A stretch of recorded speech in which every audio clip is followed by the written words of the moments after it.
Chers fidèles musulmans, serviteurs d'Allah, 7 conseils en or. Ceci est le thème de notre sermon du jour. J'implore Allah, le tout miséricordieux, pour qu'il nous accorde pour qu'on nous classe parmi ceux qui écoutent la bonne parole et la fait suivre par de bonnes actions, car il est le seul digne à le faire. Amin, touma amin. Cher frère Abu Dhar, l'un des compagnons du prophète, dit: mon bien-aimé l'envoyé d'Allah m'a fait 7 conseils ou cette recommandation: d'aimer les pauvres et de s'approcher d'eux, de regarder ceux qui sont en dessous de moi, non ceux qui sont au-dessus de moi, de maintenir le bon lien de parenté même avec le frère qui est cruel envers moi, et aussi de multiplier ce zikr, la hawla wa la quwwata illa billahi al-aliyyil azim, de prononcer la vérité quelle que soit amère et de faire fi de tout reproche dans l'exécution de ce qui plaît à Allah et de ne jamais quémander.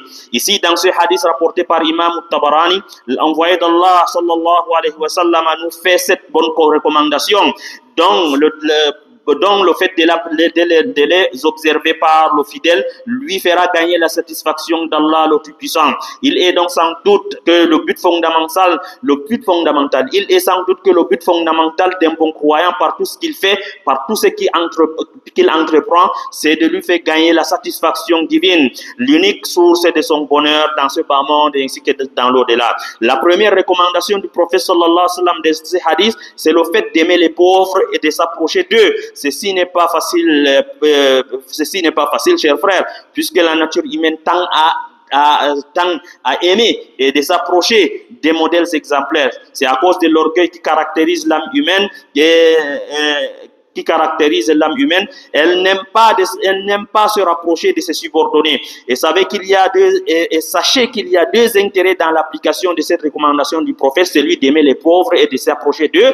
Donc, aimer les pauvres procure 2 vertus nécessaires, à savoir la modestie et la sincérité dans l'amour pour la cause d'Allah. Sachant qu'Allah exige du fidèle musulman, pour assurer sa réussite future, d'être humble, d'être modeste et aimer ses frères dans la foi pour l'unique cause d'Allah subhanahu wa ta'ala, pas pour les causes matérielles. Et sans doute le moyen d'atteindre ces vertus est d'aimer les pauvres, les faire du bien, tel que recommandé dans ce hadith.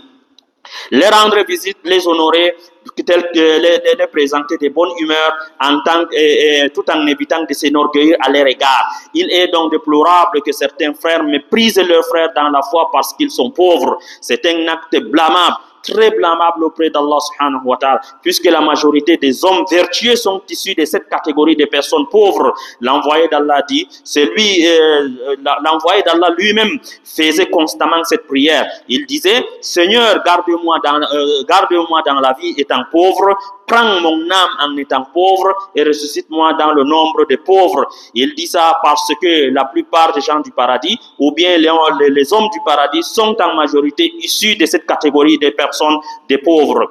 La deuxième recommandation du prophète dans ce hadith, c'est le fait de regarder celui qui est inférieur à vous, pas celui qui est supérieur à vous dans les acquis matériels. De regarder celui qui est inférieur à vous par rapport aux acquis matériels, non celui qui a plus d'acquis matériels que vous et a gagné plus de jouissance de ce bas monde que vous. Le fait d'appliquer ce conseil du prophète sallallahu alayhi wa sallam fait procurer aussi 2 vertus qui sont: 1, la tranquillité d'esprit par contentement du peu qu'on a, et c'est ça même le bonheur dans la vie. C'est ça même le bonheur et la vraie richesse. Deuxièmement, l'amour de rendre hommage et gratitude à Allah le bienfaiteur. Et quant à celui qui observe ceux qui le dépassent dans la richesse, ceux qui observent ceux qui le dépassent dans la richesse ou bien dans les biens de ce bas monde, celui qui fait ça, il se verra toujours angoissé, il se verra toujours misérable, soucieux, oublieux même de la bonté divine sur lui. Et quelle privation de miséricorde divine plus que ça. La règle de l'islam est que en ce qui concerne les œuvres religieuses, regarde celui qui est devant toi. Et en ce qui concerne les gains matériels, regarde ceux qui sont derrière toi. Ceci est donc la philosophie de l'islam.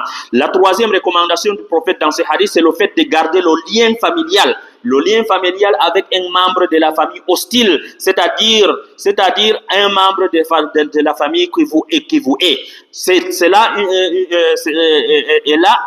Et c'est là une démarche qui n'est pas facile, une démarche très difficile, voire impossible seulement pour ceux dont le cœur est rempli de la crainte d'Allah et l'amour de sa grâce. Du fait que appliquer cette recommandation consiste à dépouiller l'âme de sa nature et de la couper de sa passion, de réjouir dans la revanche.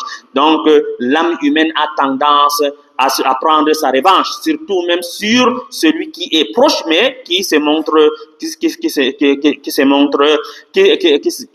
celui qui est votre proche et qui se montre un ennemi à votre égard. Et c'est pour cela que la plupart des gens considèrent que tolérer est un acte de faiblesse, tandis que Allah considère cela comme acte de bravoure et promet d'énormes récompenses à quiconque le fait. Et sachez que le fait d'être coupé par certains membres de votre famille, le fait d'être lésé par certains membres de votre famille ne vous donne pas le droit islamiquement parlant de les couper, car l'envoyé d'Allah a dit, celui qui coupe les liens familiales ne verra jamais le paradis, qu'Allah subhanahu wa ta'ala nous épargne. La quatrième recommandation dans ce hadith du prophète, c'est le fait de multiplier, de dire la hawla wa la quwwata illa billahi al-ali al-azim, c'est-à-dire pas de force ni de moyens, pas de force ni de moyens que par Allah. Cette invocation recommandée à être mentionnée abondamment cette invocation recommandée à être mentionnée abondamment a d'énormes mérites.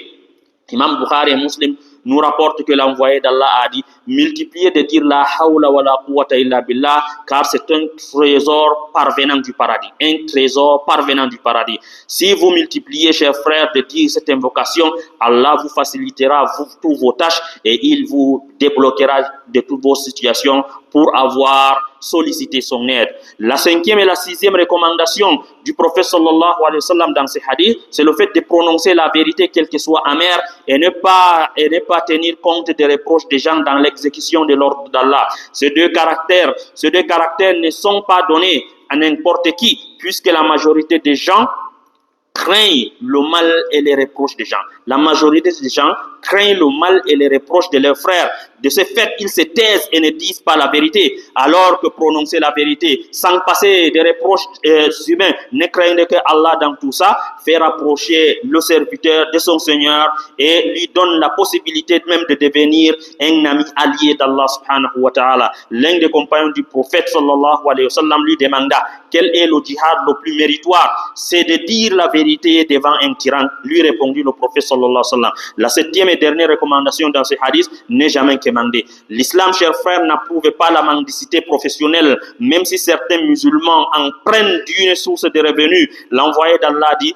quiconque persiste à mendier se présentera devant Dieu au jour de la résurrection, le visage osseux diminue de toute chair. Ça veut dire que le mendiant sera au jour de la résurrection humilié. Il sera humilié par cette attitude. Alors, chers frères, exécutons cette recommandation du prophète sallallahu alayhi wa sallam, car certainement elle nous comporte de multiples bonheurs dans ce bas monde ainsi que dans l'au-delà. Qu'Allah subhanahu wa ta'ala nous fait gagner son agrément, qu'Allah subhanahu wa ta'ala nous qualifie de vivre dans les délices éternelles du paradis au jour de sa rencontre. Qu'Allah subhanahu wa ta'ala nous facilite l'exécution de ces recommandements, nous pardonne nos péchés, nous guide sur le droit chemin, qu'Allah nous protège contre les tentations du diable maudit, qu'Allah subhanahu wa ta'ala bénit nos actes et nos activités, qu'Allah subhanahu wa ta'ala nous fait prospérer dans la vie matérielle et spirituelle, qu'Allah subhanahu wa ta'ala nous garde en paix et garde notre pays en paix et nous épargne des calamités